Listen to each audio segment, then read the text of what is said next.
श्रावण आला की अचानक सगळीकडे भक्तीचं वातावरण दिसायला लागतं. पण श्रावण संपल्यावर ही भक्ती जाते कुठे? आणि इथेच आपल्याला श्रावणाचा खरा अर्थ समजून घेण्याची गरज आहे. बाहेर बाहेर आपल्याला काय दिसतं? नॉनव्हेज बंद, सोमवारचा उपवास, मंदिरात गर्दी, हर हर महादेव. म्हणजे श्रावण आलाय हे बाहेरून आपल्याला लगेच कळतं. पण प्रश्न असा आहे की हे सगळं फक्त बाहेरचंच की यामागे काहीतरी खरंच खोल अर्थ आहे? म्हणून आपण समजून घ्यायला हवं की याची नेमकी सुरुवात कुठून झाली.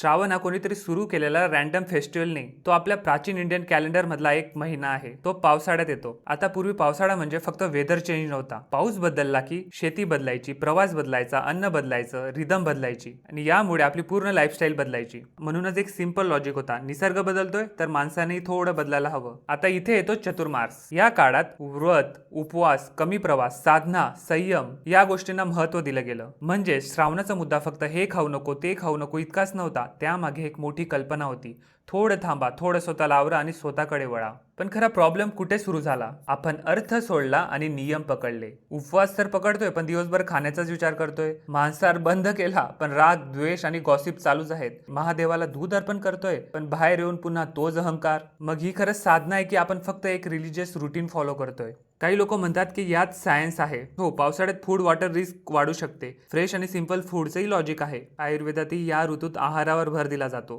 पण श्रावणाला फक्त सायन्स मध्ये बसवणं योग्य नाही, कारण यामागे फक्त शरीर नव्हतं, शरीरासोबत मनालाही डिसिप्लिन देण्याची कल्पना होती. म्हणून श्रावणाचा खरा प्रश्न हा नाही की तुम्ही काय खाल्लं नाही. खरा प्रश्न हा आहे की तुमच्यात काय बदललं. उपवास झाला असेल, तुमची पूजा झाली असेल, मंदिरात जाणंही झालं असेल, पण तुमची साधना झाली का? कारण महिनाभर देवाचं नाव घेऊनही जर माणूस तसाच राहिला तर बाहेरून सगळं झाल्यासारखं दिसेल पण आतून काहीच झालेलं नसेल. म्हणून माझ्यासाठी श्रावणाचा खरा अर्थ एकच. श्रावण म्हणजे फक्त बाहेरचे नियम नाहीत, तो आतला बदल आहे.